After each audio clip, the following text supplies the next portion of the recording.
right, before I get started cutting, there are still some things that need to be resolved, okay? So this is what I would suggest as you're doing this process of, getting ready to cut the final stringer. So, I've got my shape here, but I just want to make sure that there's no high spots in here. Once you get the form corrected, it's a matter of going back and making your adjustments here, not there. Wrong. Hello. That didn't happen. Yep. Reality here. So what ended up happening was I spent 3.5 to 4 hours working on the actual stringer with my electric planer to make sure that I got the contours correct. Good news is I did. However, that is not the only problem I ran into. So you got to remember, I'm taking a boat that was built in 1985 that had 1/2-inch stringers, and I'm trying to replace those old stringers with 1-inch stringers. Now, in my mind, I thought this was a great idea, and it still is, but I have quickly come to the realization that yes, this is going to have major hurdles. And as you're about to see in the next couple of minutes, yes, there's more. All right, one other thing. Okay. I found the flattest spot I could. I found the flattest spot I could right here. Okay. And what I did was I'm going to take the level and run it across the 2 stringers that I know are 100% accurate and flat. So if we zoom in, we can see the bubble. And that bubble, if I can get my pencil, is right here. So I'm off. I know that this is still high, so when I trim off that 1/4 of an inch, I should be dead on. I shouldn't have any issues. Just be prepared. You are going to spend a lot of time working on the stringers, okay?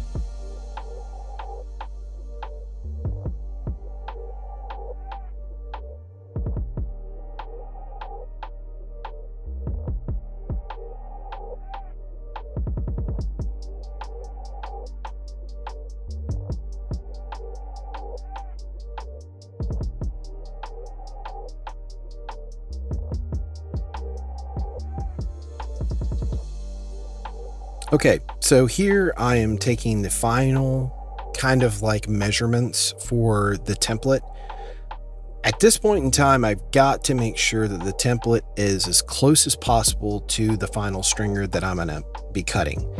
Now, I will tell you right now, you are going to be very scared to cut your final stringer, because once the template, you can make an adjustments all day long to the template. It's not going to change anything as far as your stringer board. But once you cut that stringer board, if you cut too much, you can't put it back. You can make up with it with filler and structural putty, but it's not a good fix for a properly cut and measured stringer. So I'm doing those measurements right there. I'm checking the height, and this is where I spent a lot of time. This video clip should have been very short, but you're going to see how many times I am going into my shop, I'm coming back out, I'm going into my shop, I'm coming back out. This is before I even busted out my planer. Now, a lot of you guys are going to sit here and go, golly, man, that's a lot of work. And it absolutely is, but it's kind of a given.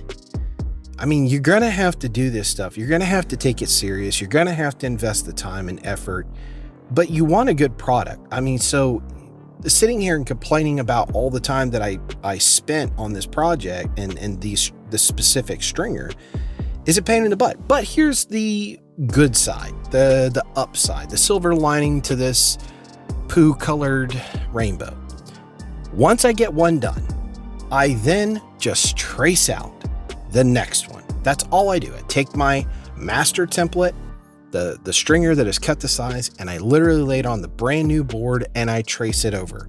Now I've spent all this time, but I only got to do it once. I don't have to do it twice. Now, to say that there's not going to have to be some sort of adjustment, some little bit of an area that needs to be sanded a little bit more to get a better notch, because they are not absolutely identical.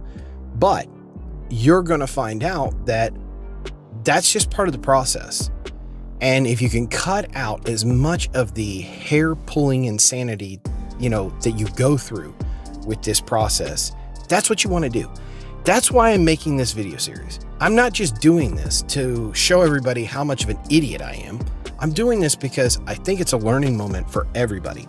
If you want to do this, you need to kind of pick up as many tools as you can and as much knowledge as you can to try to streamline your efforts in doing a restoration. And that's what you're getting from me right here. I'm telling you all of the shortcuts and mess ups that I've done, not to show everybody that, I make mistakes too. I could care less. I could cut all this out. But the point is to teach people and to give myself a visual reference of, time, effort, material that I've put into this project. So I know it can be discouraging, but you got to kind of keep your head up. But like I said, there's more to come.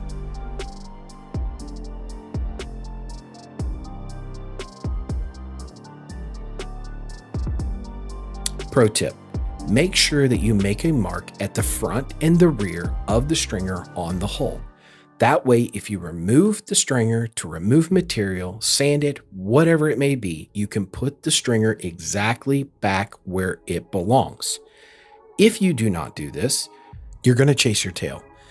It is almost impossible for you to know exactly where this stringer fits every single time without any kind of reference, because you grinded off all the reference. So just save yourself time and hassle and just go ahead and mark the stringer exactly where you want it to go.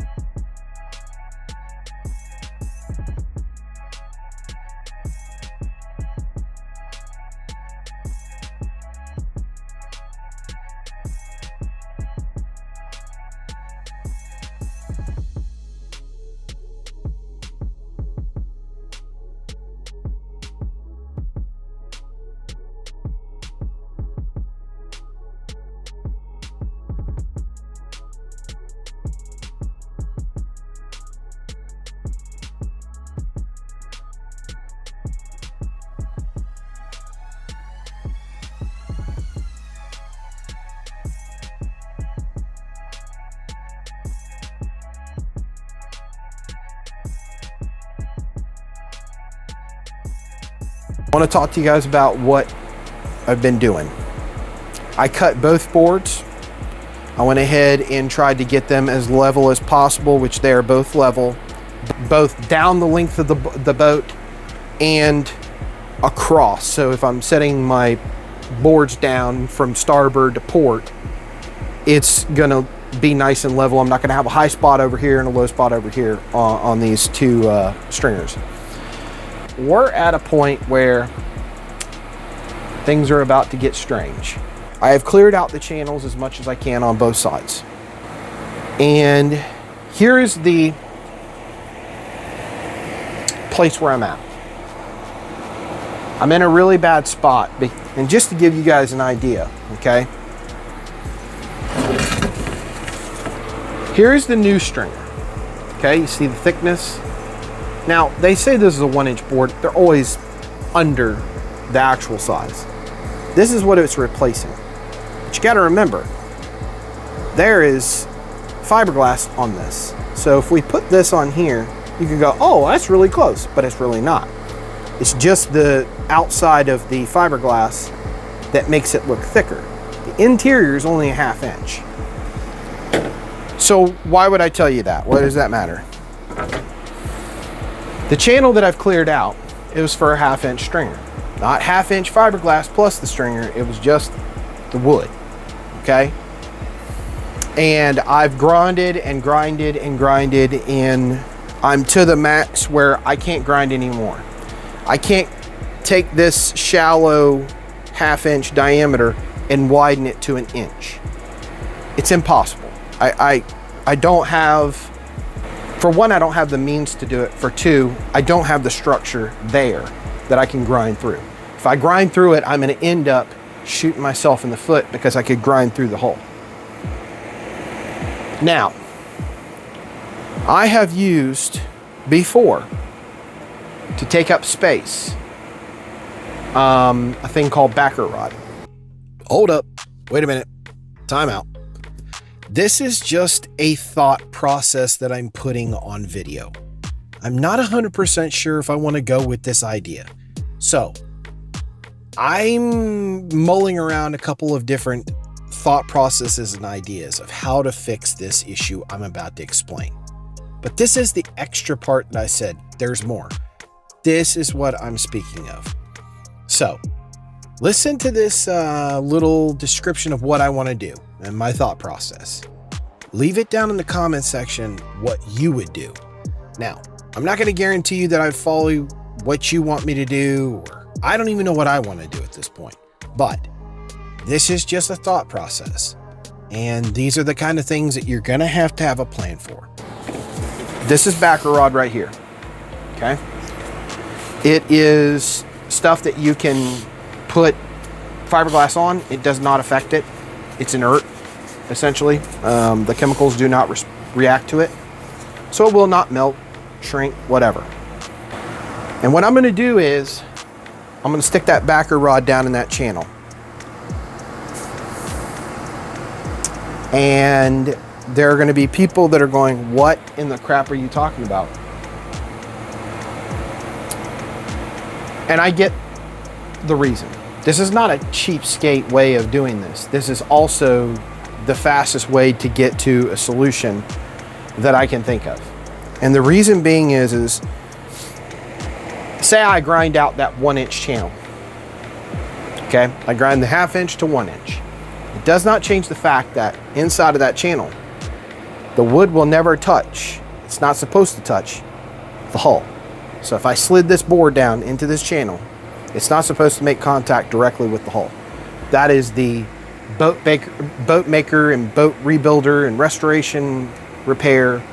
That's the rule of thumb. You never put a stringer on the hull itself. So it's never going to touch the bottom of that channel anyways. There would be stanchions, like I've said before, or spacers, whatever you want to call them. So the fact that it's not going to touch the bottom of the channel means that I could fill that channel with the backer rod, put the wood down, and my new stringer is going to touch here and here, the other sides of that channel. Now most people will say, well, there's your hard spot, but it's not, because that's not the bottom of the channel. The closest spot to the hull, the exterior of the hull, is the bottom of the channel.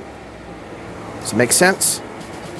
So what I'm doing is I'm just filling in that gap and putting my stringers where they need to be. Unfortunately, the stringer is not going to be at the bottom of the channel. But when I put 1708 on this, you could literally pull off, I'd say this might be a 32nd of an inch of actual fiberglass on both sides. So coming up to possibly an 1/8 of an inch of actual thickness. One layer of 1708 is going to be an eighth of an inch thick. I'm doing 2. So there's going to be plenty of structure, and I can tie it in. I can get it where it's going to lay nice and wide, the fiberglass.